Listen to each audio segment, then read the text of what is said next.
안녕하세요. 가족이야기 채널에 오신 것을 환영합니다. 오늘 들려드릴 이야기는 시어머니는 여행 가고 시아버지가 제 산후조리를 돌봐주셨습니다. 그런데 어머니가 돌아오셨을 때 상상도 못한 일 때문에 집안이 발칵 뒤집혔습니다. 입니다. 이제 막 첫 아이를 낳고 3주가 지난 산모. 지금쯤이면 가족들의 따뜻한 보살핌 속에서 편안하게 산후조리를 하고 있어야 할 시간입니다. 하지만 갑작스러운 시어머니의 여행으로 그녀의 인생은 완전히 다른 국면을 맞이하게 됩니다. 무엇이 무뚝뚝하던 시아버지를 마당 한가운데서 오열하게 만들었을까요? 갑자기 나타난 장애를 가진 아이는 정말 시아버지의 친아들이었을까요? 그리고 왜 모든 일의 방관자 같았던 제가 이 모든 것을 잇는 중심이 되었을까요? 이 이야기 뒤에 숨겨진 진실이 궁금하시다면 지금 바로 귀를 기울여 주시기 바랍니다. 제 이름은 서연, 올해 31살입니다. 3주 전 첫 아이를 낳고 경기도의 작은 소도시에 있는 시댁에서 산후조리 중입니다. 모든 것이 평온해야 할 시기였죠. 하지만 시어머니의 갑작스러운 여행 계획 하나 때문에 저의 산후조리 기간은 잊을 수 없는 사건들로 가득 차게 되었습니다. 시작은 시어머니께서 고등학교 동창들과 제주도로 여행을 가시겠다고 통보하신 날이었습니다. 저는 깜짝 놀라 물었습니다. 어머니, 제가 지금 몸조리 중인데 여행을 가시면 누가 저를 돌봐주나요? 시어머니이신 미숙 여사님은 그저 대수롭지 않게 웃으셨습니다. 얘는 아버님이 계시잖니. 네, 시아버지가 군대 시절에 부상당한 동료들 수십 명도 돌봤던 사람이야. 너 하나랑 손주 하나 돌보는 게 뭐가 대수라고 그러니? 그리고 이 여행은 네가 아기 낳기 전부터 예약해둔 거라 지금 안 가면 위약금만 물어야 해. 제가 무어라 더 말을 하려던 찰나 남편 민준 씨가 먼저 나섰습니다. 맞아, 서연아. 어머니 며칠 다녀오시는 건데 뭐. 아버지가 계시니 걱정 말고. 아버지가 얼마나 꼼꼼하신 분인데. 그리고 정 힘들면 옆집 아주머니께 반찬이라도 좀 부탁드리면 되지. 사람이 없는 것도 아니고 저는 결국 입을 다물었습니다. 어쨌든 저는 며느리이고 시댁에 얹혀 사는 처지였으니까요. 더 말해봤자 달라질 것은 없었습니다. 하지만 마음 한구석이 계속 불안했습니다. 시어머니가 캐리어를 끌고 콧노래까지 흥얼거리며 떠나시는 아침. 저는 그 뒷모습을 보며 길게 한숨을 쉬었습니다. 집안은 순식간에 어색한 정적으로 가득 찼습니다. 남편은 아침 일찍 출근해서 밤늦게 돌아왔고 집에는 저와 갓난아기 그리고 시아버지 경우 어르신 이렇게 셋만 남았습니다. 시아버지는 과묵하고 엄격한 분이셨습니다. 평소에도 저는 거의 대화를 나눠본 적이 없었죠. 집안의 모든 일은 시어머니가 도맡아 하셨고 아버님은 식사가 끝나면 조용히 서재로 들어가 책을 읽거나 라디오를 들으시는 게 전부였습니다. 그런 분이 과연 아기 기저귀를 갈고 분유를 타고 오는 아기를 달래 재울 수 있을지 상상조차 되지 않았습니다. 첫날 아버님이 제 방문을 조심스럽게 노크하셨습니다. 서연아, 미역국 끓여놨다. 어서 나와서 먹어라. 식으면 맛없다. 저는 놀라 어쩔 줄 몰라 하며 밖으로 나갔습니다. 식탁에는 김이 모락모락 나는 미역국과 따뜻한 물 한 컵, 그리고 예쁘게 깎아놓은 사과 한 접시가 놓여 있었습니다. 제가 아버님을 쳐다보며 물었습니다. 아버님, 이걸 전부 아버님이 하셨어요? 아버님은 그저 음하고 퉁명스럽게 대답하시고는 부엌으로 돌아서셨습니다. 어서 먹어. 다 먹고 아기젓 주고 나면 설거지는 내가 할 테니. 저는 잠시 멍하니 서 있었습니다. 시아버지가 이렇게까지 적극적으로 나서 주실 줄은 꿈에도 몰랐기 때문입니다. 그 후 며칠 동안 저는 아버님이 시어머니보다 훨씬 더 세심한 분이라는 것을 알게 되었습니다. 매일 아침이면 산모에게 좋다는 쑥물을 끓여 제 좌욕을 도우셨고 점심때면 무엇이 먹고 싶은지 물어보셨습니다. 오후에는 아기의 작은 손수건과 옷가지를 하나하나 손빨래해서 마당 빨랫줄에 각을 맞춰 널어두셨습니다. 어느 날은 제가 피곤해서 깜빡 잠이 들었는데 아기 울음소리에 화들짝 놀라 깨어났습니다. 급히 거실로 달려나가 보니 아버님이 이미 아기를 안고 계셨습니다. 등을 토닥이며 낮은 목소리로 자장가를 흥얼거리시는데 아기는 울음을 그치고 아버님 품에 파고들어 새근새근 잠이 들었습니다. 저는 문가에 조용히 서서 그 모습을 바라보았습니다. 저도 모르게 눈물이 흘러내렸습니다. 며칠 뒤 아기와 함께 마당에서 아침 햇살을 쬐고 있는데 옆집 아주머니가 다가와 귓속말을 했습니다. 새댁은 정말 복받았네. 친아버지보다 더한 시아버지를 뒀으니 이 동네 아줌마들이 다들 부러워해. 저는 가볍게 웃으며 아무 말도 하지 않았지만 마음속 깊은 곳에서 따뜻한 감정이 차올랐습니다. 하지만 평화는 그리 오래가지 않았습니다. 어느 날 아침 잠에서 깨보니 아버님이 보이지 않으셨습니다. 평소처럼 부엌에서 달그락거리는 소리도 들리지 않았죠. 저는 아버님, 집에 계세요? 하고 불러보았지만 아무 대답도 없었습니다. 휴대폰은 식탁 위에 그대로 있었고 외투도 옷걸이에 걸려 있었습니다. 저는 덜컥겁이나 아기를 안고 집 안팎을 찾아 헤맸습니다. 뒷마당으로 나갔을 때 저는 그 자리에서 얼어붙고 말았습니다. 아버님이 땅바닥에 주저앉아 머리를 감싸 쥔 채 넋나간 표정을 하고 계셨습니다. 아버님, 무슨 일이세요? 아버님이 고개를 드셨는데 눈이 새빨갛게 충혈되어 있었습니다. 애미야, 내가 내 시어미 물건을 잃어버렸. 내 시어미가 그렇게 신신당부했던 그 상자 말이다. 장롱 깊숙이 숨겨뒀는데 오늘 아침에 열어보니 감쪽같이 사라졌어. 저는 할 말을 잃었습니다. 시어머니가 떠나시기 전 말씀하셨던 그 상자 안에는 평생 모아오신 결혼, 예물 금부치, 전부와 어머님 명의로 된 거액의 예금 통장이 들어있었습니다. 모든 일이 제가 상상하지도 못했던 방향으로 흘러가기 시작했습니다. 저는 아버님을 부축해 집으로 들어왔습니다. 아버님은 계속해서 중얼거리셨습니다. 이럴 리가 없는데 분명히 넣어뒀는데 왜 없어진 거지? 저는 아버님을 의자에 앉히고 물을 드렸지만 제 마음도 혼란스럽기는 마찬가지였습니다. 시어머니는 아직 여행 중이라 전화 연결도 잘 되지 않았습니다. 결국 제가 직접 알아볼 수밖에 없었습니다. 저는 아기를 방에 눕히고 시어머니가 늘 굳게 잠가두셨던 안방의 자개장으로 갔습니다. 몸을 숙여 구석구석 살펴보았지만 자물쇠가 부서진 흔적은 없었습니다.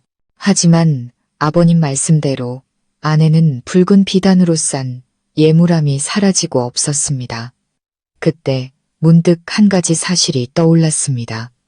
바로 어제 용수라는 먼 친척 조카가 다녀갔던 일입니다. 용수는 시어머니의 여동생 아들로 저보다 몇 살 위였는데 평소에는 시골에 살고 있었습니다. 어제 그는 오토바이를 타고 와서는 근처에 볼 일이 있어 잠시 들렀다며 조상님들께 인사드리고 싶다고 2층 사당에 올라가고 싶다고 했습니다. 그때 저는 아기에게 젖을 물리느라 정신이 없어 별 생각 없이 그러라고 했습니다. 등골에 차가운 기운이 스쳤습니다. 저는 아버님께 돌아가 물었습니다. 아버님, 어제 용수 오빠가 다녀갔었죠? 아버님은 고개를 끄덕이셨고 얼굴은 더욱 창백해졌습니다. 그래, 고향 가는 길에 들렀다면서 사당에 인사 좀 올리겠다고 하길래 그러라고 했지. 별 생각 못했다. 제 심장이 쿵쾅거리기 시작했습니다. 만약 그렇다면 용수가 예물함을 훔쳤을 가능성이 매우 높았습니다. 하지만 어떻게 확인할 수 있을까요? 저는 서둘러 남편에게 전화를 걸었습니다. 이야기를 들은 민준 씨는 경악했습니다. 말도 안 돼. 용수 형이 친척인데 어떻게 그래. 그 형이 돈이 없는 사람도 아닌데 어머니 금이랑 통장을 훔쳐갈 리가 없어. 확실한 건 아니지만 모든 정황이 딱 맞아떨어져. 경찰에 신고하든지 아니면 최소한 형한테 떠보기라도 해야 해. 이러다 어머니 돌아오셔서 아시면. 남편은 한참 동안 말이 없다가 조용히 말했습니다. 알았어. 내가 알아볼게. 하지만 일단 어머니께는 아무 말도 하지 마. 내가 용수 형한테 전화해 볼게. 그날 오후 민준 씨가 용수에게 전화를 걸었습니다. 저는 옆에서 남편의 표정 하나하나를 살피며 초조하게 기다렸습니다.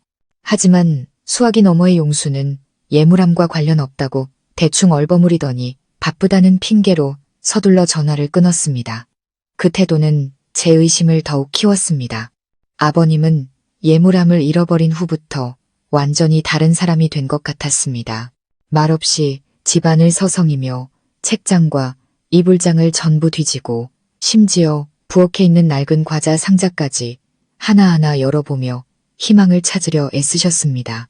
그런 아버님을 보니 마음이 너무 아팠습니다. 이대로 진실을 밝혀내지 못하면 아버님은 죄책감에 시달리다 쓰러지실 것만 같았습니다. 그날 밤 아기가 깊이 잠든 후 저는 툇마루에 앉아 있었습니다. 여름밤의 바람결에 실려온 치자꽃 향기가 코끝을 스쳤지만 마음은 천근만근 무거웠습니다. 저는 조용히 계획을 세우기 시작했습니다. CCTV, 무슨 일이 있었는지 알 수 있는 유일한 방법은 몇 달 전 남편이 마당 주변에 설치해둔 CCTV 영상을 확인하는 것이었습니다. 저는 밤 10시가 넘어 남편을 조심스럽게 깨웠습니다. 민준 씨는 피곤한 듯 눈을 비비며 짜증 섞인 목소리로 물었습니다. 왜 그래? 무슨 일이야? 오빠가 현관 앞에 설치한 CCTV 아직 작동돼? 한번 확인해보자. 아무래도 이상해. 제 말에 남편은 벌떡 일어나 앉았습니다. 표정이 순식간에 심각해졌죠. 그는 옷을 챙겨 입고 1층으로 내려갔고 저는 아기를 안고 그 뒤를 따랐습니다. 거실 구석에는 녹화기와 작은 모니터가 벽에 붙어 있었습니다. 평소에는 마당의 강아지나 살피는 용도라 아무도 신경 쓰지 않았던 것이었죠. 민준 씨가 한참을 만지작거리더니 저를 불렀습니다. 있네. 최근 며칠 데이터가 아직 남아있어. 언제를 보고 싶은데? 어제 오후 2시에서 3시 사이 용수 오빠가 왔을 때 우리는 화면에 시선을 고정했습니다. 영상 속에는 헬멧을 쓰고 마스크를 낀 용수가 대문을 열고 들어오는 모습이 보였습니다. 그는 아버님과 몇 마디 대화를 나눈 뒤 2층 사당으로 안내되었습니다. 그리고 이어진 장면은 저와 민준 씨를 그 자리에서 얼어붙게 만들었습니다. 아버님이 잠시 자리를 비운 사이 용수는 재빨리 주위를 살피더니 시어머니의 안방으로 들어갔습니다. 그 방에는 자개장이 있었죠. 그는 몸을 숙여 벽에 걸린 족자 뒤에서 작은 열쇠를 꺼내 장롱을 열었습니다. 그리고 붉은 비단함을 꺼내 외투 주머니 깊숙이 숨겼습니다. 저는 분노로 온몸이 떨렸습니다. 봤지? 명백히 그 사람이 가져갔어. 심지어 열쇠 숨겨둔 곳까지 알고 있었잖아. 이건 우연이 아니야. 민준 씨는 거친 숨을 내쉬며 주먹을 꽉 쥐었습니다. 용수 형이 이럴 줄은. 내 말이 맞았어. 이제 어떻게 해야 하지? 경찰에 신고할까? 저는 잠시 침묵하다가 고개를 저었습니다. 아직은 안 돼. 지금 경찰에 신고하면 어머니도 아시게 될 거고 아버님도 더 큰 충격을 받으실 거야. 일단 직접 이야기해서 스스로 돌려주게 만들어야 해. 민준 씨는 고개를 끄덕였지만 저는 그의 눈에서 깊은 실망감을 읽을 수 있었습니다. 아마 그는 배신당한 친척관계와 잘못된 믿음에 대해 생각하고 있었을 겁니다. 저 역시 마음이 편치 않았습니다.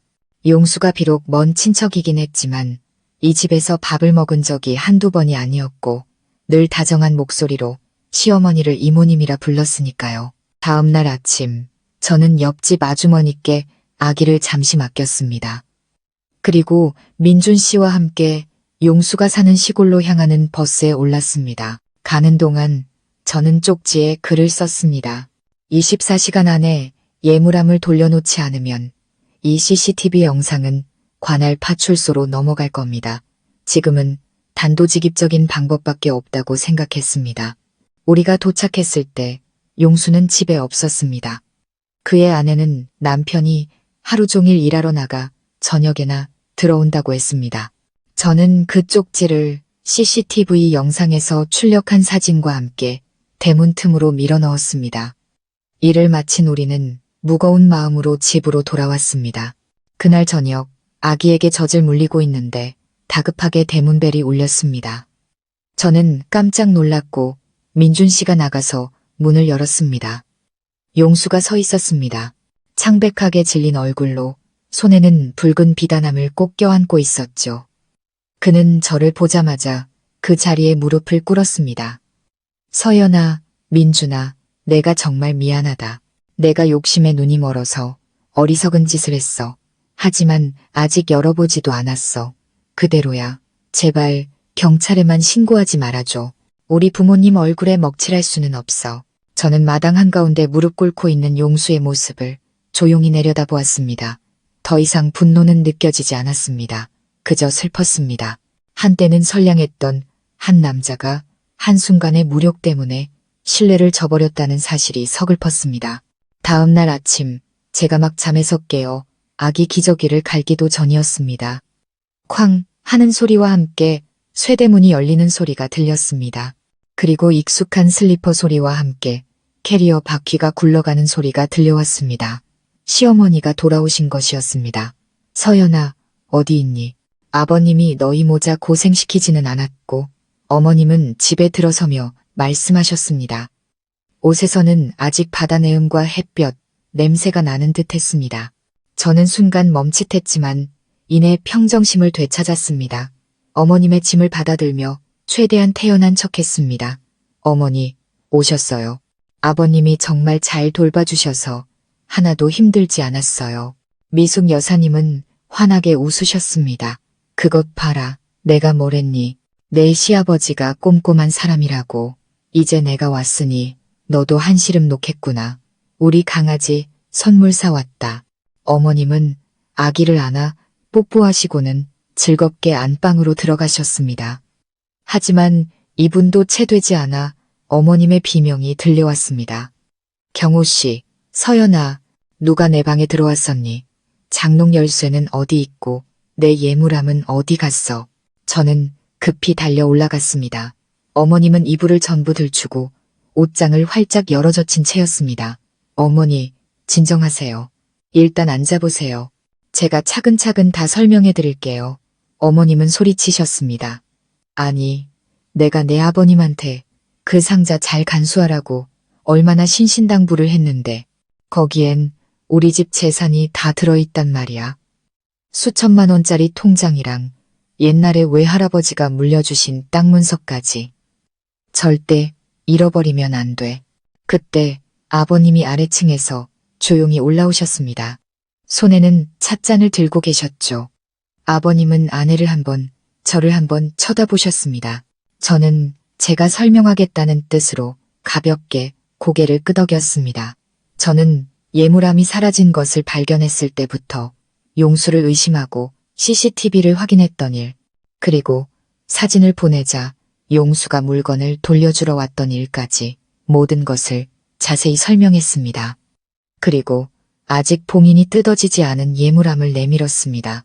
시어머니는 아무 말 없이 함을 확 낚아채더니 안에 든 물건들을 하나하나 확인하셨습니다. 모든 것이 그대로 있는 것을 확인한 순간 어머님은 그 자리에 주저앉아 우셨습니다. 믿을 수가 없구나. 용수 그놈이 나를 이모라고 부르던 녀석이 이런 짓을 하다니. 만약 진짜 잃어버렸다면 난 정말 미쳐버렸을 거야. 저는 어머님 곁에 앉아 조용히 말했습니다. 어머니, 만약 그날 아버님이 안 계셨더라면, CCTV가 없었더라면, 그리고 모두가 침착하게 대처하지 않았더라면 일은 훨씬 더 커졌을 거예요. 하지만 지금 모든 것이 제자리에 돌아왔으니 이제 마음 푸세요. 아버님은 조용히 고개를 돌리셨습니다. 경계를 늦춘 것에 대해 얼마나 자책하고 계실지 알 수 있었습니다. 그때 시어머니가 갑자기 제 손을 꽉 잡으셨습니다. 고맙다, 서연아. 네가 현명하게 대처하지 않았으면 지금쯤 우리 집은 쑥대밭이 됐을 거야. 내가 미안하다. 한창 몸조리해야 할 너를 혼자 두고 가서 저는 그저였게 웃었습니다.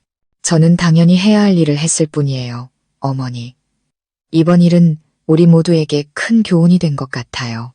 그날 이후 집안 분위기는 눈에 띄게 달라졌습니다. 시어머니는 더 이상 예전처럼 저를 날카롭게 대하거나 찡그리지 않으셨습니다. 제 옆에 앉아 식사는 잘하는지, 몸은 괜찮은지 물어보셨죠. 한 번은 직접 제 다리를 주물러 주셔서 제가 너무 민망해 숨도 제대로 쉬지 못할 정도였습니다. 어느 날 오후 제가 방에서 아기에게 젖을 물리고 있는데 어머님이 조심스럽게 문을 두드리셨습니다. 서연아, 시간 괜찮니? 잠시 할 얘기가 있다. 저는 고개를 끄덕였습니다. 어머님은 침대에 앉아 손주의 머리카락을 쓰다듬으시더니 깊은 생각에 잠긴 얼굴로 저를 바라보셨습니다. 내가 요 며칠 생각을 많이 해봤다. 네가 우리 집에 시집 온 후로 내가 너를 제대로 본 적이 한 번도 없었던 것 같아. 그저 조용히 고개만 숙이고 다니는 아이라고 생각했는데 이번 일을 네가 침착하고 현명하게 처리하는 걸 보고 정말 대단하다고 생각했다. 저는 옅은 미소 외에는 무슨 말을 해야 할지 몰랐습니다. 하지만 이어진 어머님의 말씀은 저를 그 자리에 얼어붙게 만들었습니다. 이 집문서를 너희 부부 이름으로 넘겨줄까 한다. 이 집은 우리 집이지만 어차피 나중에는 너희에게 물려줄 거잖니. 미리 정리해두는 게 마음이 편할 것 같아. 저는 깜짝 놀라 온몸이 굳어버렸습니다. 몇 년을 며느리로 살면서 재산 같은 건 생각해 본 적도 없었습니다. 그런데 갑자기 집문서 이야기를 꺼내시니 의심스러운 마음까지 들었습니다. 어머니, 왜 갑자기 그러세요? 저희는 한 번도 그런 걸 바란 적이 없는데요. 어머님은 한숨을 쉬셨습니다. 내가 봤기 때문이다. 위기의 순간에 네가 이 가정을 지킬 줄 아는 사람이라는 걸. 너는 이기적이지 않아. 이 집이 다른 사람 손에 들어간다면 내가 걱정이 되겠지만 너라면 내가 마음을 놓을 수 있겠다. 등기 이전은 천천히 해도 되지만 내가 너를 정말로 믿는다는 걸 알아줬으면 해서 하는 말이다. 제 눈에 눈물이 그렁그렁 맺혔습니다. 천년이 가도 풀기 어렵다는 고부 갈등이 가장 힘들고 지쳐야 할 시기에 보여준 진심 어린 행동 하나로 이렇게 변할 수 있다는 것이 믿기지 않았습니다. 그날 밤 제가 어머님의 말씀을 전하자 민준 씨는 제 어깨를 감싸 안으며 속삭였습니다. 자기가 정말 자랑스러워 내 아이의 엄마라서뿐만 아니라 우리 가족 모두의 생각을 바꿔놓은 여자라서. 저는 웃음을 터뜨렸지만 눈에서는 조용히 눈물이 흘러내렸습니다. 하지만 이 평화가 며칠 가지 않을 것이라고는 상상도 못했습니다. 또 다른 사건이 닥쳐와 모든 것을 다시 한번 뒤흔들 준비를 하고 있었기 때문입니다. 그날 밤은 비가 억수같이 쏟아졌습니다. 바람이 너무 거세 창문이 계속 덜컹거렸죠. 제가 마가기를 재우고 눕히려는데 한밤중에 대문을 미친 듯이 두드리는 소리가 들려왔습니다. 시간은 새벽 1시가 거의 다 되어가고 있었습니다. 그 소리에 온 가족이 화들짝 놀라 잠에서 깼습니다. 시어머니는 두꺼운 가운을 걸치며 중얼거리셨습니다. 이 시간에 누구지? 무슨 굳은 일이라도 생겼나? 민준 씨가 우산을 들고 대문으로 달려나갔고 저도 불안한 마음에 아기를 안고 뒤따랐습니다. 문이 열리자 흠뻑 젖은 옷에 창백하고 초췌한 얼굴을 한 낯선 여자가 비틀거리며 들어왔습니다. 그녀는 떨리는 눈으로 주위를 둘러보더니 어느새 집 안에서 나온 시아버님에게 시선을 고정했습니다. 그리고는 악에 받친 목소리로 소리쳤습니다. 당신 여기서 이렇게 평온하게 살고 있었어. 내가 누군지 기억은 나. 공기가 순간 얼어붙었습니다. 저는 할 말을 잃었고 시어머니는 그 자리에 못 박힌 듯 서 계셨습니다. 시아버님은 얼굴이 새하얗게 질려 한 걸음 뒤로 물러서며 더듬거렸습니다. 은희 씨, 당신이 어떻게 여길 찾아왔소? 은희라는 여자는 고개를 끄덕였습니다. 눈시울이 붉었죠. 20년 가까이 당신을 찾았어. 장애를 가진 내 아들과 나를 버려두고 아무 일 없었다는 듯이 새장가 들어서 잘 먹고 잘 살았지? 오늘 나는 내 몫을 찾으러 왔어. 저는 큰 충격에 빠져 아기를 안은 팔에 힘이 쭉 빠졌습니다. 시어머니는 털썩 섬돌 위에 주저앉으셨습니다. 여보, 이게 다 무슨 소리예요? 저 여자가 지금 뭐라고 하는 거예요? 시아버지는 아무 대답도 하지 못하고 그저 고통스러운 눈빛으로 조용히 서 계실 뿐이었습니다. 그때 은희 씨가 품에서 비에 젖어 쭈글쭈글해진 종이 한 장을 꺼냈습니다. 글씨는 번졌지만 똑똑히 읽을 수 있었습니다. 이건 내 아들 출생신고서야. 당신은 평생 장애 아동 보호시설에서 자란 아들을 외면했고 여기서는 새 아내, 새 자식과 떵떵거리며 살았지. 하늘이 무섭지도 않아. 비는 여전히 세차게 쏟아졌습니다. 은희 씨의 말 한마디 한마디는 듣는 사람의 심장을 찌르는 비수 같았습니다. 저는 남편을 쳐다보았습니다. 그의 얼굴도 새하얗게 질려 어찌할 바를 몰랐습니다. 제 마음속에서는 이상한 감정이 뒤섞였습니다. 산후조리 기간 동안 저를 그토록 세심하게 돌봐주시어 존경스럽기까지 했던 시아버지가 사실은 이렇게 끔찍한 비밀을 숨기고 있었다니. 칠흑 같은 하늘 위로 천둥이 울려 퍼졌지만 우리 집 마당을 가득 채운 숨막히는 침묵을 깨뜨리지는 못했습니다. 저는 이제부터 모든 것이 예전 같지 않으리라는 것을 직감했습니다. 폭풍우가 지나간 뒤 우리 집은 마치 폭격을 맞은 듯 했습니다. 밤새도록 아무도 입을 열지 않았습니다. 다음 날 아침 하늘은 사람들 마음만큼이나 흐렸습니다. 시어머니는 이른 아침부터 식탁에 앉아 넉나간 눈빛을 하고 계셨습니다. 아버님이 내려오시자 어머님은 의자를 가리키며 말씀하셨습니다. 앉아요. 하나부터 열까지 숨김없이 전부 다 듣고 싶으니까. 아버님은 고개를 숙인 채 천천히 자리에 앉았습니다. 떨리는 두 손을 마주 잡고 계셨죠. 민준 씨도 어머니 곁에 앉았고 저는 아기를 안고 문가에 서서 감히 끼어들지 못했습니다. 아버님이 무거운 목소리로 입을 열었습니다. 그 여자가 한 말 틀린 게 하나도 없소. 내가 젊었을 때 은희 씨를 사랑했었지. 군대 가기 전에 그 여자 고향에서 막노동을 할 때였소.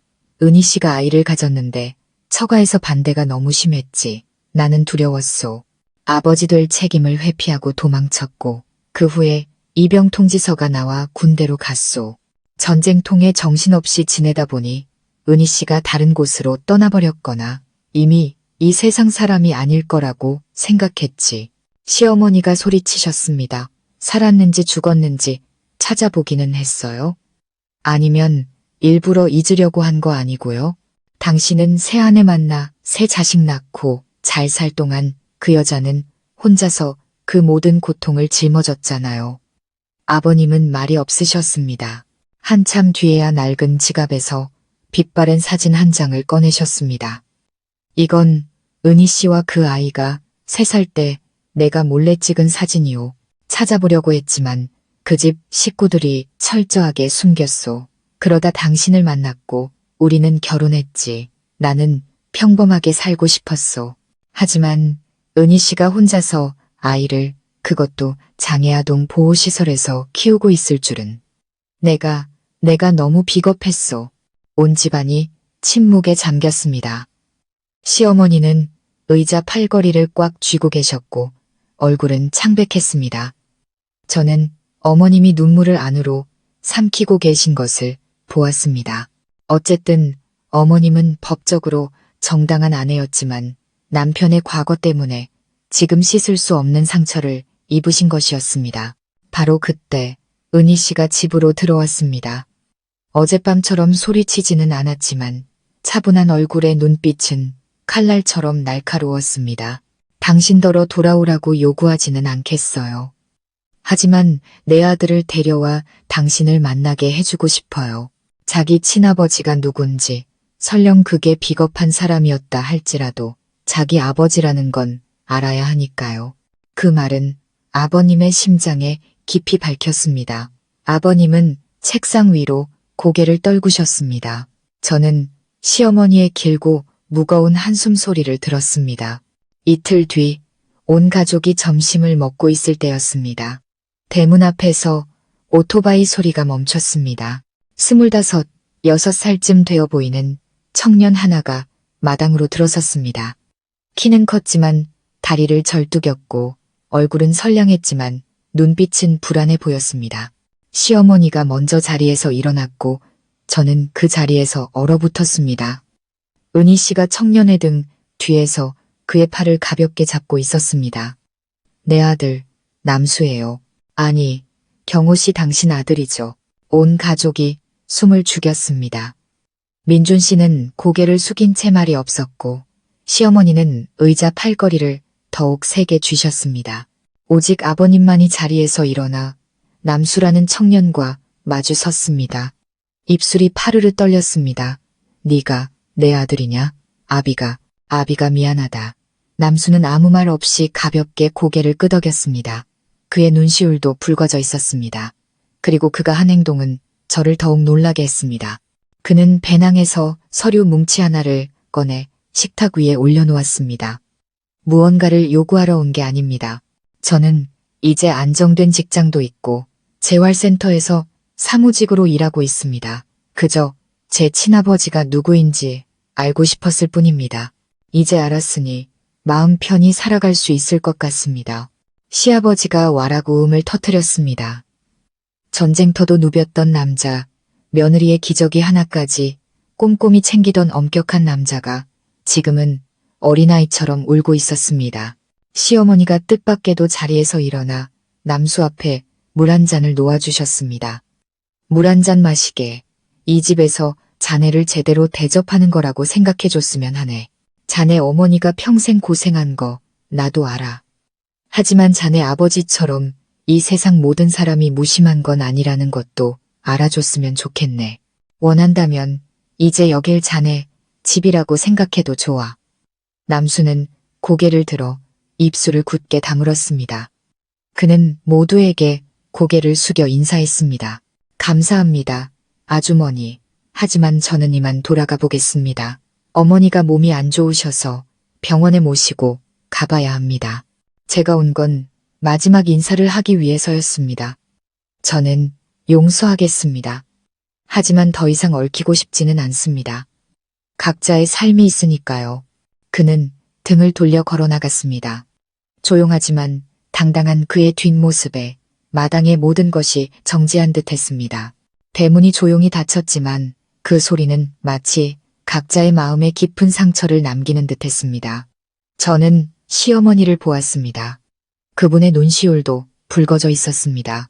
그리고 아버님은 늙고 초라해진 그 남자는 그저 지팡이에 기댄 채 남수가 사라진 방향을 멍하니 바라볼 뿐이었습니다. 그날 오후 제가 마당에서 빨래를 걷고 있는데 시어머니가 다급하게 저를 부르셨습니다. 서연아, 이리 와서 이것 좀 보렴. 제가 달려가 보니 어머님은 작은 봉투 하나를 들고 계셨습니다. 겉에는 경호씨 댁에 아들 남수 올림이라고 또렷하게 쓰여 있었습니다. 어머님이 떨리는 손으로 봉투를 열자 안에는 학생용 편지지에 꾹꾹 눌러 쓴 손편지와 유전자 검사 결과지 사본 한 장이 들어 있었습니다. 우리는 다시 모여 앉았습니다. 민준 씨가 목이 매는 목소리로 한 글자 편지를 읽어 내려갔습니다. 저의 갑작스러운 등장으로 가족분들께 혼란을 드린 점 죄송합니다.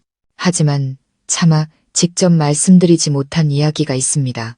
저는 경호 씨의 친아들이 맞습니다.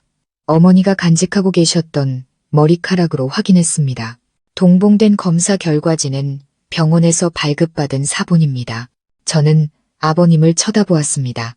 아버님은 눈도 깜빡이지 않고 입술만 달싹일 뿐 아무 소리도 내지 못하셨습니다. 하지만 편지는 계속되었습니다.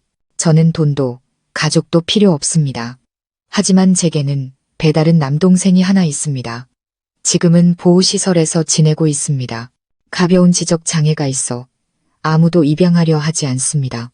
혹시 가능하다면 가족분들께서 그 아이가 기술을 배우거나 하다못해 가끔 찾아가 돌봐주실 수 있는지 부탁드리고자 정보를 남깁니다. 그 아이가 자신에게도 기댈 수 있는 가족이 있다는 사실을 모르고 자라게 하고 싶지 않습니다. 시어머니는 손으로 입을 막으셨습니다. 저는 어머님이 눈물을 감추기 위해 고개를 돌리시는 것을 보았습니다. 저는 남수가 안쓰러우면서도 이 이야기의 깊이에 또 한 번 충격을 받았습니다. 은희 씨 같은 여인이 평생 두 아이를, 그것도 한 명은 장애를 가진 아이를 키우면서도 저런 너그러움을 가질 수 있다니. 남수처럼 원망도 미움도 없이 그저 동생이 자신보다 나은 삶을 살기만을 바라는 아들이 있다니 가슴이 먹먹해졌습니다. 편지는 비스듬한 글씨로 끝을 맺고 있었습니다. 저는 이제 여러분의 삶에서 물러나겠습니다. 하지만 언젠가 제 동생이 진짜 따뜻한 가정에 발을 들일 수 있게 된다면 저는 제 삶이 헛되지 않았음을 알게 될 것입니다. 그때 아버님이 잠긴 목소리로 겨우 한마디 하셨습니다. 가야겠다. 내일 당장 그 아이를 만나러 가야겠어. 다음날 아침, 아직 동이 트기도 전에 아버님은 짐을 챙기기 시작하셨습니다. 낡은 배낭 안에는 옷 몇 벌과 작은 과일 상자, 그리고 젊은 시절 남겨두었던 가족 사진 한 장이 전부였습니다. 저는 아버님이 오랫동안 나무 식탁에 앉아 떨리는 손으로 셔츠 단추를 하나하나 잠그는 모습을 보았습니다. 눈은 잃어버린 시간을 되찾으려는 듯 사진에 고정되어 있었습니다. 시어머니가 따뜻한 차가 담긴 주전자를 들고 들어오셨습니다.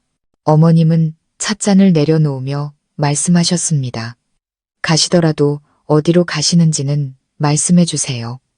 막지는 않겠지만 이번에는 중간에 포기하지 마세요. 아버님은 한참 말이 없으시다가 쉰 목소리로 겨우 입을 열었습니다. 그 아이가 어떤 모습일지 모르겠지만 만약 내가 가지 않으면 평생을 후회하며 살게 될 거요. 내가 이제 와서 무엇을 더 바로잡을 수 있겠소. 민준 씨가 함께 가겠다고 했지만 아버님은 거절하셨습니다. 혼자서 마주해야 할 일이며 누구도 대신 짊어질 수 없는 진실이라고 하셨습니다. 저는 아버님의 눈에서 더 이상 단순한 죄책감이 아닌 생의 마지막 전투를 준비하는 늙은 군인과 같은 굳은 결의를 보았습니다. 떠나시기 전 아버님은 요람에서 평화롭게 잠든 태어난 지 3주 된 손자를 돌아보셨습니다. 그리고 아기의 이마에 가볍게 입을 맞추셨습니다. 저는 하마터면 울음을 터뜨릴 뻔했습니다. 훗날 이 아이가 자기 할아버지가 그런 사람이었다는 사실 때문에 후회하지 않기를 바랄 뿐이었습니다. 아버님이 속삭이셨습니다. 아버님이 타신 버스는 남수가 편지에 언급했던 강원도 외곽의 한 보호시설로 가는 마지막 차였습니다. 아버님 손에는 현우라는 아이의 이름과 주소가 적힌 작은 쪽지가 들려 있었습니다. 남수의 배다른 동생으로 가벼운 지적 장애가 있어 말을 하지 못하고 겨우 몇 글자를 삐뚤빼뚤 쓰며 간단한 지시만 알아들을 수 있는 아이. 3살 때부터 시설에 맡겨졌다고 했습니다. 집에서 저는 안절부절 못했고 시어머니는 계속 집안을 서성이며 휴대폰에서 눈을 떼지 못하셨습니다. 오후 중반이 되어서야 아버님에게서 전화가 왔습니다. 전화기 너머로 들려오는 아버님의 목소리는 피곤함과 감격이 뒤섞여 심하게 잠겨 있었습니다. 만났다. 현우. 나 어릴 적 모습이랑 똑같이 생겼어. 곱슬머리에 귀가 살짝 솟은 것까지 말을 하지는 못하더구나. 그런데 내가 남수 사진을 보여주니 아이가 환하게 웃으면서 자기 가슴을 가리키고 또 나를 가리키더라. 마치 다 안다는 듯이 온 가족이 숨을 죽였습니다. 시어머니가 목맨 소리로 물으시는 게 들렸습니다. 그럼 그 아이를 데려오실 건가요? 서두르지 않을 거요. 며칠 여기서 머물면서 아이가 어떻게 지내는지 지켜볼 생각이야. 만약 아이가 정말 적응할 수 있다면 그때 데려오는 걸 상의해 보겠소. 내 핏줄을 평생 시설에서 살게 할 수는 없지. 전화가 끊긴 후 시어머니는 의자에 주저앉으셨습니다. 그리고 한 번도 본 적 없는 모습으로 우셨습니다. 내 인생에 이런 날이 올 줄은 정말 몰랐네. 남편에게 숨겨둔 자식이 둘이나 있고 그중 하나는 장애까지 있다니. 그런데 이상하게 더는 화가 나지 않아. 아마 나도 이제 내려놓는 법을 배우게 된 것 같구나. 저는 어머님 곁에 앉아 손을 잡아드렸습니다. 아무 말도 할 수 없었지만 모든 것이 한 겹 한 겹 변하고 있다는 것을 깊이 느낄 수 있었습니다. 그리고 이 집의 며느리인 저는 한 인간의 기이하고도 절절한 속죄와 화해, 그리고 치유의 여정을 지켜보는 증인이 되어 있었습니다. 이틀 뒤 아버님은 현우를 일주일만 집에 데려와 지내보고 싶다고 전화하셨습니다. 민준 씨가 차를 몰아 아버지와 아이를 데리러 갔습니다. 저는 대문 앞에서 기다리며 아이의 얼굴을 계속 상상했습니다. 차가 멈추고 아버님이 먼저 내리셨습니다. 그리고 야위었지만 눈이 맞고 순수한 아이의 손을 조심스럽게 잡고 내리셨습니다. 아이는 다리를 조금 절었지만 얌전했습니다. 아이는 저를 올려다보며 환하게 웃었는데 그 미소에 제 심장이 쿵 하고 내려앉았습니다. 원망도 두려움도 없는, 자신이 버려졌었다는 사실조차 모르는 어린아이의 순수한 미소였습니다. 제가 두 팔을 벌리자 아이는 다가와 제 배에 조심스럽게 손을 얹었습니다. 제 품에는 곤히 잠든 제 아들이 있었죠. 그러고는 제 아들을 가리키고 자기 가슴을 가리키고 마지막으로 아버님을 가리켰습니다. 저는 더 이상 아무 설명도 필요 없었습니다. 제 마음속에서 그 아이는 이미 가족이었습니다. 현우가 우리 집에 발을 들인 순간부터 집안 공기는 어색함과 감동이 뒤섞여 무겁게 가라앉았습니다. 아이는 말없이 아버님 뒤만 졸졸 따라다니며 마치 새로운 세상에 온 듯 모든 것을 신기하게 쳐다보았습니다. 태어난 지 한 달도 안 된 제 아들은 요람에 누워 자신의 삶에 조용한 형이 한 명 나타났다는 사실을 아는지 모르는지 평온하기만 했습니다. 첫날 현우는 마당 구석에 앉아 시설에서 선물 받은 낡은 곰, 인형만 꼭 껴안고 있었습니다. 가끔 고개를 돌려 사람들을 쳐다보는 눈빛은 마치 저 여기 있어도 되나요? 라고 묻는 것 같았습니다. 저는 1층에 비어있던 방을 아이를 위해 치웠습니다. 깨끗한 이부자리와 수건, 작은 세숫대야를 준비했죠. 시어머니는 별 말씀은 안 하셨지만 현우의 방을 몇 번이나 들락거리며 제가 준비한 물건들을 하나하나 살펴보시고는 조용히 고개를 끄덕이셨습니다. 그날 저녁 식사 후 아버님은 현우 옆에 앉아 서툴지만 다정한 손길로 아이에게 죽으란 숟가락씩 떠먹여 주셨습니다. 저는 맞은편에 앉아 그 모습을 지켜보며 가슴이 뭉클했습니다. 한때 아버지의 책임을 외면했던 남자가 이제 와서 자신이 버렸던 아이에게 20년 넘는 세월을 보상하려는 듯 작은 행동 하나하나를 배우고 있었습니다. 현우는 말없이 고개만 숙이고 밥을 먹었습니다. 하지만 아이가 곰인형을 더 꽉 쥐는 것을 보았습니다. 지금 느끼는 따뜻함을 기억하려는 듯이 말이죠. 둘째 날 남편 민준 씨가 먼저 현우를 뒷마당으로 데리고 나가 플라스틱 공을 가지고 놀아주었습니다. 아이는 다른 아이들처럼 재빠르게 뛰지는 못했지만 공이 자기 쪽으로 굴러올 때마다 조심스럽게 발로 차며 까르르 웃었습니다. 민준 씨는 잠시 쉬는 동안 현우가 자기 손을 잡고 한참을 쳐다보더니 손가락으로 손바닥에 기격이라고 썼다고 했습니다. 무슨 뜻인지는 모르겠지만 글자를 배우고 있거나 무언가 말하려 애쓰는 것 같았다고요. 저녁에는 제가 옆집에서 얻어온 낡은 한글 자모 음판으로 현우에게 글자를 하나씩 가르쳐 주었습니다. 놀랍게도 아이는 배우는 속도가 매우 빨랐습니다. 손가락으로 짚어주는 글자마다 금세 외웠죠. 아라는 글자에 이르렀을 때 현우는 갑자기 저를 가리키고 제 아들을 가리키더니 환하게 웃었습니다. 저는 감정이 북받쳐 올라 아이에게 눈물을 닦는 모습을 보이기 싫어 고개를 돌려야 했습니다. 아마 그 아이의 마음속에서 저는 이미 가족이라는 이름으로 자리 잡은 모양이었습니다. 셋째 날 밤 시어머니는 아이 옆에 앉아 자신의 낡은 나무 빗으로 현우의 머리를 정성껏 빗겨주셨습니다. 그리고 아주 작은 목소리로 말씀하셨습니다. 아가, 무서워하지 마라.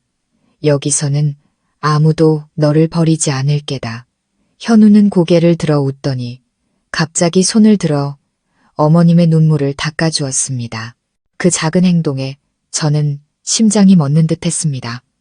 늘 까다롭고 엄격하며 강인해 보이기만 했던 시어머니가 지금은 이상할 정도로 부드러워져 있었습니다. 저는 어쩌면 이 상처받은 아이가 세상사에 메말랐던 사람들의 마음까지 녹이고 있는 것은 아닌가 생각했습니다. 넷째 날 아버님은 현우를 데리고 군 보건소에 가서 종합 건강검진을 받게 하셨습니다.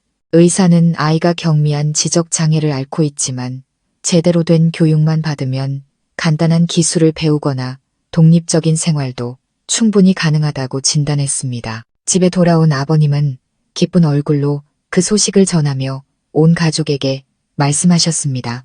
현우도 평범하게 살 수 있답니다. 우리가 인내심을 갖고 도와주기만 하면요. 제가 후견인 신청을 해서 아이를 우리 집에서 계속 살게 하고 싶습니다. 시어머니는 반대하지 않으셨습니다. 그저 조용히 물으셨죠. 그럼 남수한테는요? 그 아이한테는 어떻게 말씀하실 건가요? 아버님은 깊은 생각에 잠겼습니다. 남수는 나를 용서했지만 나는 아직 나 자신을 용서하지 못했소. 현우를 키우는 것은 내 속죄의 일부요. 누가 나를 어떻게 평가하든 상관없소. 그저 내 마음이 편해지기 위해서라도 그렇게 해야겠소. 저는 아버님을 이해했습니다. 평생의 죄책감을 짊어진 늙은 남자가 남은 생을 의미 있게 살아갈 이유를 찾고 싶어하는 간절함이 보였습니다. 그리고 아무도 기대하지 않았던 아이, 현우가 바로 아버님의 인생 여정에서 마지막 희망의 빛이 되어준 것이었습니다. 그날 밤 저는 남수에게 손편지를 썼습니다. 현우가 공을 차는 모습, 글자를 배우는 모습, 온 가족과 함께 밥을 먹는 모습이 담긴 사진 몇 장을 함께 넣었습니다. 저는 그 짧지만 의미 깊었던 며칠간의 이야기, 아버님의 변화, 시어머니의 조용한 수용, 그리고 가족이 무엇인지 처음으로 느끼기 시작한 한 아이에 대해 적었습니다.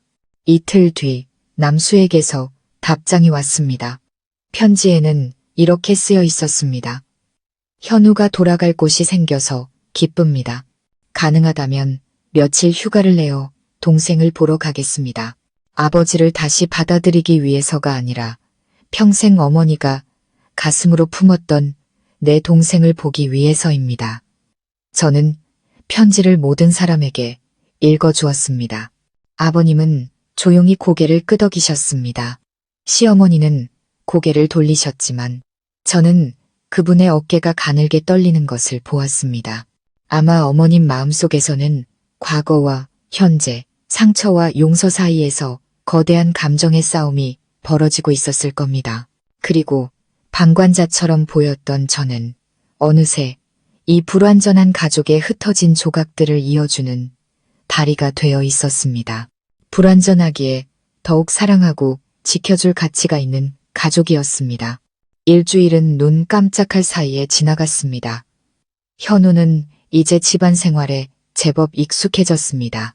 처음처럼 아버님 등 뒤에 숨어 수줍어하지 않고 이제는 스스로 밥그릇을 들고 서툰 손길로나마 밥을 먹을 줄 알게 되었습니다. 오후에는 민준 씨와 마당에서 공을 찾고 저녁이면 제 옆에 앉아 한글을 배웠습니다. 새로운 글자를 쓸 때마다 아이는 까르르 웃으며 잠오음판과 자기 가슴을 번갈아 가리켰습니다. 마치 내가 해냈어요 라고 말하는 것 같았죠. 시어머니는 이제 현우를 어색하게 부르는 대신 우리 손주라고 부르기 시작하셨습니다. 아이에게 새 옷을 사다 주시고 직접 상표를 떼고 깨끗하게 빨아 작은 서랍장에 곱게 개어 넣어 주셨습니다. 현우는 선물을 받고 수줍게 웃으며 곰 인형을 가슴에 꼭 껴안았습니다. 그 눈은 마치 온 세상을 선물 받은 것처럼 반짝였습니다. 그날 오후 남수가 찾아왔습니다. 제가 먼저 대문으로 나가보니 그는 햇볕 아래 서 있었습니다. 어깨에는 배낭을 메고 손에는 과일 봉지와 우유 몇 통을 들고 있었죠. 처음 만났을 때보다 많이 야위었지만 눈빛은 더 밝고 단단해 보였습니다. 제가 문을 열며 가볍게 웃었습니다. 어서 와. 다들 기다리고 있었어. 남수는 별말 없이 안으로 들어섰습니다.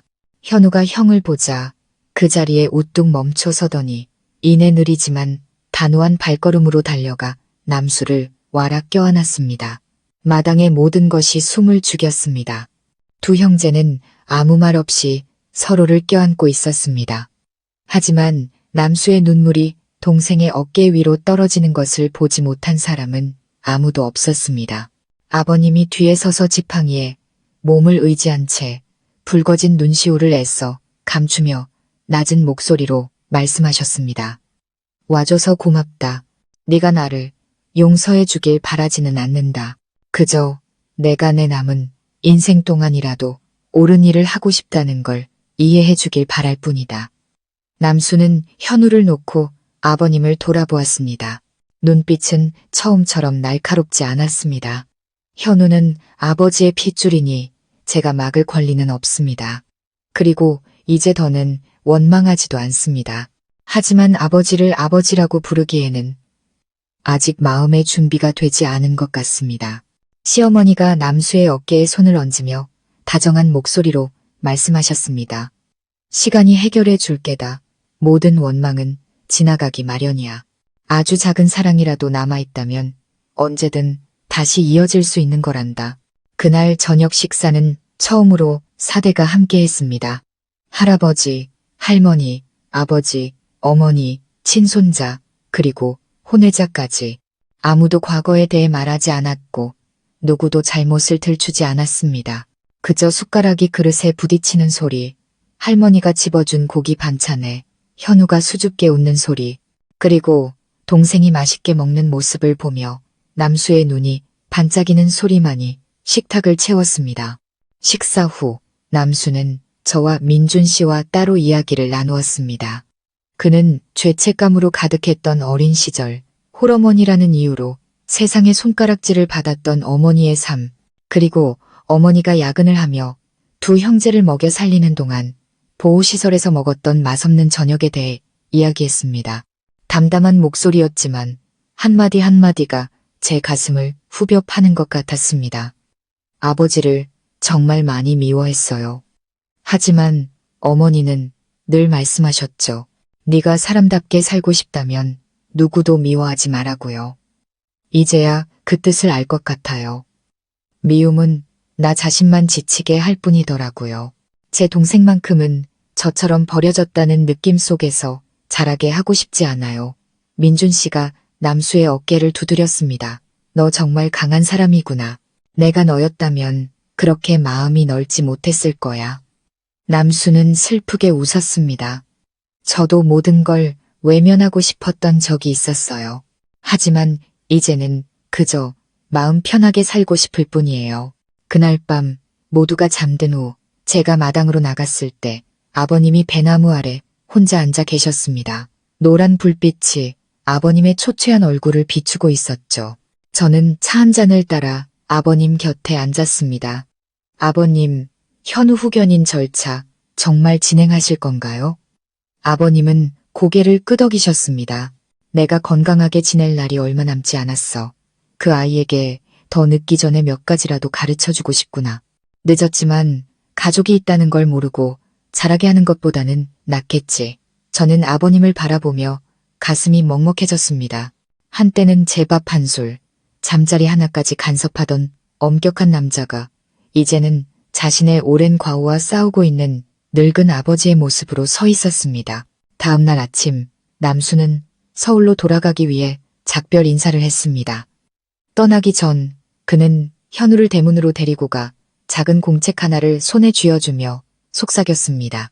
형이 한글 자음, 모음 다 써놨어. 열심히 공부해.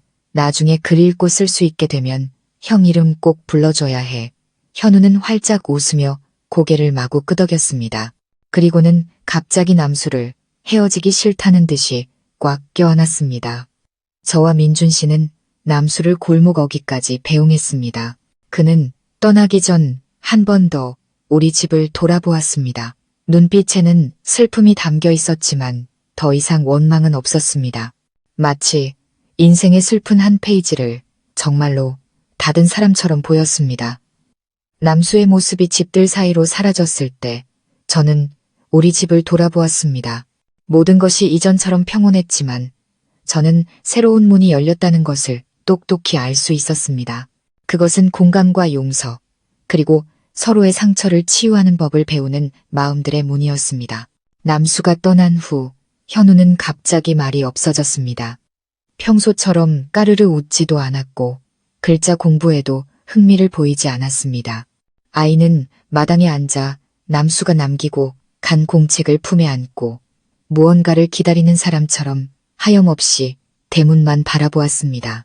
저는 매일 아침 아이에게 우유를 타주고 손을 잡고 정원을 한 바퀴 돌며 꾀꼬리 이야기나 곳꽃을 피울 자두나무 이야기를 들려주었습니다. 그저 아이의 마음이 조금이라도 따뜻해지기를 바랄 뿐이었습니다. 아버님은 마치 새로운 삶의 이유를 찾은 듯 했습니다. 매일 아침 일찍 일어나 직접 옥수수차를 끓여 현우의 세수를 시키고 저와 함께 나무판에 한 글자 한 글자 정성껏 써 내려갔습니다. 하루는 제게 이런 말씀을 하셨습니다. 내가 이른 가까운 나이에 다시 한글 공부를 하게 될 줄은 몰랐다. 어쩌면 이 아이 덕분에 내가 새로운 인생을 한 번 더 살게 된 건지도 모르겠구나. 저는 아버님을 보았습니다. 늘 굳어있던 그분의 눈빛은 현우가 글자 하나를 쓸 때마다, 단어 하나를 발음할 때마다 환하게 빛났습니다.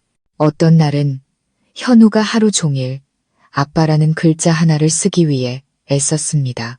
다 쓰고 나서는 마치 큰 승리를 거둔 장군처럼 환하게 웃으며 아버님께 달려가 자랑했습니다. 아버님은 그 삐뚤빼뚤한 글씨를 보고 눈시울을 붉히시며 아무 말 없이 아이를 품에 꼭 안으셨습니다. 시어머니도 눈에 띄게 변하셨습니다. 이제는 현우가 좋아하는 반찬을 직접 만들어주시고 시장에 가서 아이 옷을 골라와 깨끗하게 빨아 작은 서랍에 차곡차곡 정리해 주셨습니다. 더 이상 명령조로 말씀하시는 대신 부드러운 목소리로 아이를 우리 손주라고 부르셨습니다. 어느 날 밤 제가 물을 마시러 나갔다가 어머님이 현우의 낡은 옷을 꿰매고 계신 것을 보았습니다.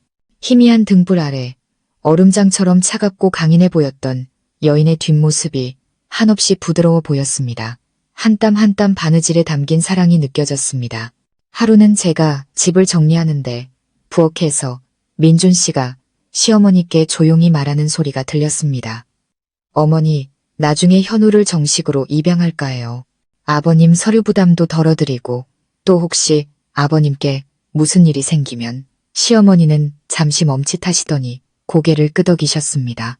그래야지. 법적으로 확실히 해둬야 나중에 아이가 학교도 가고 보험 혜택도 받을 수 있을 테니 나도 그 아이를 계속 곁에 두고 싶구나. 우리가 그 아이에게 진 빚이 너무 많아.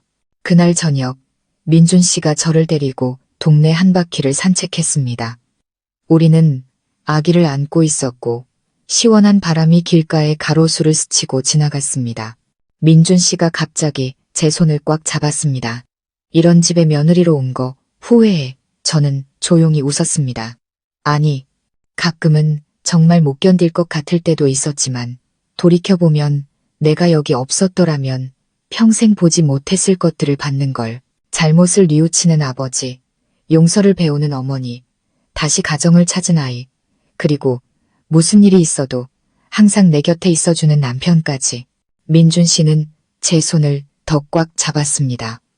그의 눈에는 가로등 불빛과 함께 어쩌면 약간의 눈물도 반짝이는 것 같았습니다. 그 후 며칠 동안 우리 가족은 현우의 입양 절차를 준비하기 시작했습니다. 쉬운 일이 아니었습니다.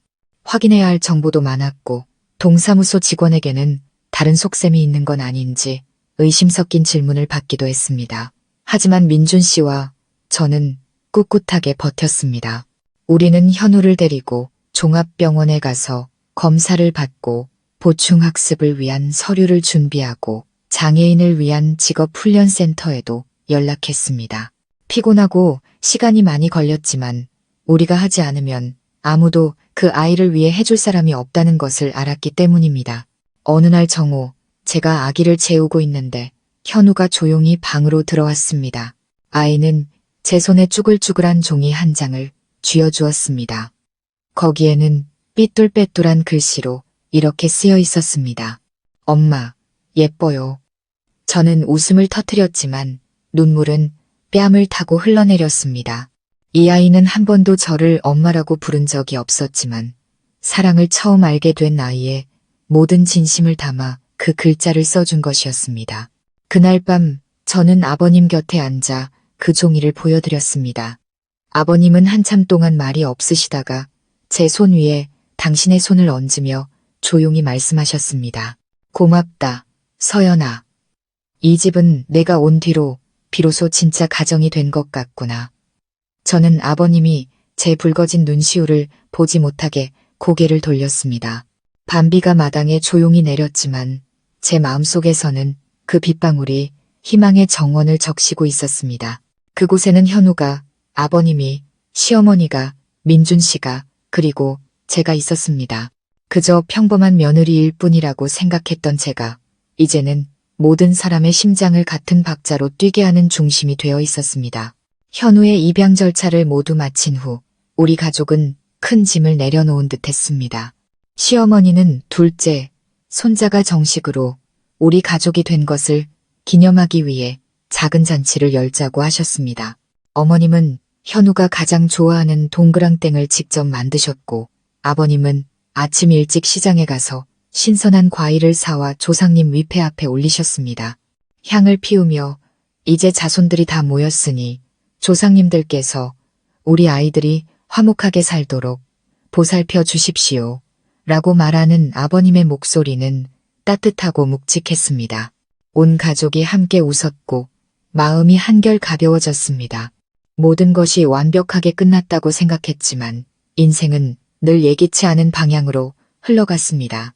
그날 오후 제가 현우의 직업훈련 서류를 정리하고 있는데 시어머니의 휴대폰이 울렸습니다. 어머님은 발신자를 확인하고 잠시 망설이시더니 전화를 받으셨습니다.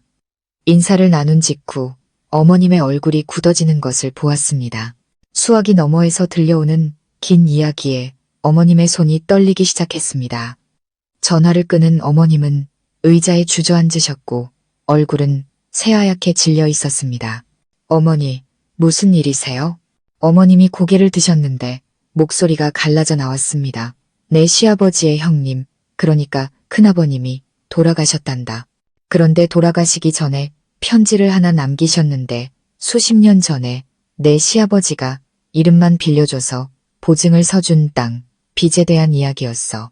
저는 그 자리에서 얼어붙었습니다. 어머님은 계속 말씀하셨습니다. 땅 문서는 내 시아버지 이름으로 되어 있지만 돈을 빌린 건 큰아버님이었어. 그런데 이제 채권자들이 소송을 걸어왔단다. 돈을 갚지 않으면 이 땅을 압류하겠다고. 그 땅은 바로 우리가 살고 있는 이 집이었습니다. 저는 눈앞이 캄캄해졌습니다. 이제 막 피어나려던 행복이 순식간에 불안으로 바뀌었습니다. 제가 아이를 낳고 며느리로 살며 남편과 아이와 함께 추억을 쌓아온 이 집이 오래된 빚 때문에 경매로 넘어갈 위기에 처한 것이었습니다. 소식을 들은 민준 씨는 곧장 이곳저곳에 전화를 돌려 알아보기 시작했습니다. 저도 이웃들에게 물어보고 옛날 서류들을 뒤졌습니다. 모든 정보는 사실이었습니다. 등기부등본은 아버님 명의로 되어 있었고 20여 년 전 큰아버님을 위해 거액의 대출 보증을 서준 것도 사실이었습니다. 이제 돈을 빌린 사람은 세상을 떠났고 상속자들은 책임을 회피하고 있었기에 은행은 보증을 선 아버님에게 빚을 요구하고 있었습니다. 시어머니는 넋이 나간 채 앉아 계셨습니다. 세상에, 내가 평생을 아껴서 지붕 고치고 마당 고치며 살아왔는데 이제 와서 맨손으로 쫓겨나게 생겼구나. 저는 아무 위로도 할 수 없었습니다. 민준 씨는 우리가 대출을 받고 모아둔 돈을 합치면 어떻게든 막을 수 있지 않을까 했지만 액수가 너무 컸습니다. 우리 부부가 몇 년을 꼬박 모아도 감당할 수 없는 돈이었습니다. 아버님이 방에서 나오셨습니다. 표정에는 놀란 기색이 없었습니다. 마치 오래전부터 이 날을 준비한 사람처럼 차분한 목소리로 말씀하셨습니다. 이 일이 언젠가는 터질 줄 알았소. 그 당시 형님이 너무 어렵다고 해서 형제니까 도와줘야 한다고 생각했지. 하지만 형님이나 모르게 다른 곳에서도 돈을 빌려 나를 모든 빚의 보증인으로 만들 줄은 몰랐소. 민준 씨가 책상을 내리쳤습니다. 하지만 서류상 명의는 아버지시잖아요. 법은 누가 빌렸는지 신경 쓰지 않아요. 서류만 볼 뿐이라고요. 아버님은 고개를 끄덕이시고는 장롱에서 낡은 통장 하나를 꺼내셨습니다. 그 안에는 아버님의 모든 연금, 퇴직금, 심지어 예전에 시어머니가 노후를 위해 몰래 모아두셨던 돈까지 들어있었습니다. 이게 우리 부부에게 남은 전부다. 너희 부부 통장에 있는 돈이랑 정안되면 할아버지가 남겨주신 뒷마당, 텃밭이라도 팔면 아마 어떻게든 될 거다. 저는 경악했습니다. 아버님, 그 밭은 우리 집 텃밭이잖아요. 하지만 집 전체를 잃는 것보다는 낫겠지요. 아버님은 단호하게 말씀하셨습니다. 그 순간 저는 이 늙은 남자가 비록 과거의 잘못을 저질렀을지언정 단 한 번도 책임을 회피한 적이 없다는 것을 깨달았습니다. 그는 법이 무서워서가 아니라 사랑하는 사람들이 더 이상 상처받는 것을 원치 않았기에 항상 모든 것을 짊어지려 하셨습니다. 그날 밤 온 가족이 모여 앉아 한 푼 두 푼 계산을 다시 했습니다. 현우는 구석에 앉아 무슨 일인지 이해하지 못했지만 무거운 분위기를 느낀 듯했습니다. 아이는 곰인형을 껴안고 조용히 앉아 있었습니다. 갑자기 아이가 제게 다가와 작은 봉투 하나를 내밀었습니다. 열어보니 안에는 꼬깃꼬깃한 1,000원짜리 몇 장이 들어있었습니다. 현우는 삐뚤빼뚤한 글씨로 쓴 쪽지를 보여주었습니다. 우리 집. 저는 울음을 터뜨렸습니다. 평생 아무것도 가져본 적 없는 아이가 이제는 자신이 가진 전부를 비록 작은 돈 몇 푼일지라도 기꺼이 내놓으려 하고 있었습니다. 다음 날 아침 민준 씨와 아버님은 군청으로 가서 사정을 설명하고 강제 집행유예를 신청하러 가셨습니다. 저는 집에서 밥을 짓고 아기를 돌보며 현우에게 한글을 가르쳤습니다. 하늘은 잿빛이었고 마치 앞으로의 시련을 예고하듯 처마 끝에 이슬비가 맺혔습니다. 해가 저물 무렵 민준 씨와 아버님이 돌아오셨습니다. 두 분의 얼굴은 지쳐 있었지만 눈에는 희망의 빛이 감돌았습니다. 민준 씨가 말했습니다. 30일의 유예 기간을 받았어. 그 안에 돈을 다 갚기만 하면 집은 지킬 수 있대. 저는 안도의 한숨을 내쉬었지만 마음은 여전히 돌덩이를 얹은 듯 무거웠습니다. 30일, 한 달이라는 시간 안에 우리 집을 구할 수 있을까? 우리는 이 마지막 시련이 눈물이 아닌 의지를 필요로 한다는 것을 알았습니다. 그리고 만약 이 시련을 이겨낸다면 우리 가족은 더 이상 두려워할 것이 없을 것이었습니다. 30일은 길게 느껴졌지만 여름날의 소나기처럼 순식간에 지나갔습니다. 강제 집행 통보를 받은 후 우리 가족은 조용한 전쟁에 돌입했습니다. 각자 맡은 일을 했고 누구도 불평하거나 원망하지 않았습니다. 오직 전에는 볼 수 없었던 강한 결속력만이 존재했습니다. 민준 씨는 퇴근 후 배달 아르바이트를 시작했고 저는 예전에 잠시 운영하려다 접었던 아기옷 온라인 쇼핑몰을 다시 열었습니다. 낡은 옷들을 정리해 중고장터에 팔기도 했죠. 시어머니는 마지막 남은 금부치와 노후 자금으로 남겨두셨던 돈 전부를 민준 씨에게 주셨습니다. 아버님은 10년 넘게 소중히 간직해온 뒷마당 텃밭을 결국 매물로 내놓으셨습니다. 현우는 모든 것을 이해하지는 못했지만 아무것도 요구하지 않고 얌전히 글자를 배우고 스스로 밥을 먹고 심지어 저를 도와 빨래를 개고 마루를 닦으며 자신의 몫을 다했습니다. 그리고 매일 우리 집이라고 이름 붙인 공책에 새로운 단어 하나씩을 쓰는 것을 잊지 않았습니다. 어떤 밤에는 아기 곁에 누워 잠들지 못하고 천장만 바라보며 생각했습니다. 한 달 뒤에 모든 것이 무너진다면 나는 이 아이를 데리고 어디로 가야 할까? 현우는 어디로 보내야 할까? 하지만 그럴 때마다 아버님의 담담한 눈빛, 민준 씨의 거친 손, 시어머니의 헌신적인 모습이 제 마음을 그 어느 때보다 단단하게 만들었습니다. 마감 시한이 열흘 남았을 때였습니다. 온 가족이 저녁을 먹고 있는데 민준 씨의 휴대폰이 울렸습니다. 남수였습니다. 민준 씨의 배다른 동생, 은희 씨의 아들. 민준 씨는 밖으로 나가 전화를 받고 잠시 후에 들어왔는데 눈시울이 붉어져 있었습니다. 남수가 어머니 산재 보상금을 받았대. 거의 2억 원 가까이. 자기는 그 돈이 필요 없으니까 우리 가족이 집을 지키는데 쓰라고 빌려주겠다고 했어. 시어머니는 그 자리에서 얼어붙으셨습니다. 안 된다. 절대 안 돼. 그의 어머니가 평생 고생해서 남긴 돈인데 그 돈은 자기가 미래를 위해 써야지. 우리가 감히 받을 수 없어. 민준 씨가 조용히 한마디 했습니다. 남수가 그랬어요. 이건 빌려주는 돈이 아니라 자기에게 현우라는 동생을 선물해준 가족에게 갚는 돈이라고요. 식탁의 모든 것이 침묵에 잠겼습니다. 저는 고개를 숙이고 흐르는 눈물을 참을 수 없었습니다. 모든 것이 무너졌다고 생각했던 순간 사람의 따뜻한 마음이 다시 모든 것을 이어주고 있었습니다.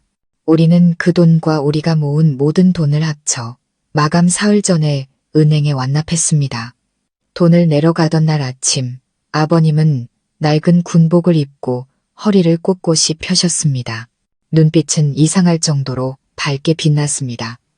은행에서 나오신 아버님은 하늘을 올려다보셨습니다. 이제 다 끝났다. 이제 우리 가족 발 뻗고 잘 수 있겠구나. 사흘 뒤 동사무소 직원이 나와 대출금이 완납되었음을 확인하고 돌아갔습니다. 대문에 붙어 있던 붉은색 강제 집행 예고장도 떼어졌습니다. 조용했던 집에 웃음소리가 가득 찼습니다. 시어머니는 팥죽을 한 솥 끓여온 동네 사람들을 불러 잔치를 벌였습니다. 이웃 아주머니들이 웃으며 농담을 했습니다. 서연세댁은 정말 복덩이야. 시댁 식구들을 다 바꿔놓고 시아버님은 이제 이 동네 명물이 다 됐네. 저는 그저 웃기만 했습니다. 복이 아니라 제가 지난 몇 년간 며느리로 살며 끈질기게 붙잡았던 아주 작은 인내와 사랑, 그리고 믿음이 가져온 결과라는 것을 저만은 알고 있었으니까요. 그날 밤 모든 정리가 끝난 후 저는 아기를 안고 툇마루로 나갔습니다. 시어머니는 의자에 앉아 정원을 바라보고 계셨습니다. 배나무에는 벌써 첫 열매가 주렁주렁 열려 있었죠. 현우는 그 옆에 앉아 흰 도화지에 열심히 색칠을 하고 있었습니다. 힐끗 보니 기와지붕과 삐뚤어진 굴뚝이 있는 집, 그리고 네 사람이 손을 잡고 있는 그림이었습니다. 맨 아래에는 삐뚤빼뚤한 글씨로 현운의 집이라고 쓰여 있었습니다. 저는 눈물을 참을 수 없었습니다. 버려졌던 아이, 그림자처럼 조용히 살아가던 아이가 이제 자신만의 따뜻한 보금자리를 그릴 줄 알게 된 것이었습니다. 완벽하지는 않지만 아이의 마음을 머물게 하기에 충분한 사랑이 있는 집. 아버님이 뒤에 와서 한참을 서서 지켜보시더니 조용히 말씀하셨습니다. 내가 과거에 잘못한 것이 많다는 걸 안다. 하지만 너와 민준이 그리고 현우 덕분에 돌아갈 집이 있다면 어떤 잘못도 바로잡을 수 있다는 걸 이제야 알게 됐다. 저는 아버님을 보며 조용히 고개를 끄덕였습니다. 그날 밤 저는 아무 꿈도 꾸지 않았습니다. 제 마음은 아주 오랜만에 폭풍우를 지나 마침내 자신의 보금자리에서 불씨를 지켜낸 한 여인의 평온함 속에서 깊은 잠에 빠져들었습니다. 시청자 여러분, 시어머니는 여행 가고 시아버지가 제 산후조리를 돌봐주셨습니다. 그런데 어머니가 돌아오셨을 때 상상도 못한 일 때문에 집안이 발칵 뒤집혔습니다. 이야기를 끝까지 들어주셔서 감사합니다. 가족 간의 사랑과 용서, 그리고 책임감에 대한 깊이 있는 이야기를 좋아하신다면 오늘 바로 저희 가족 이야기 채널을 구독하여 새로운 영상들을 놓치지 마세요. 다음 이야기에서 다시 뵙겠습니다. 여러분 모두 늘 건강하고 가족과 함께 행복하시기를 바랍니다.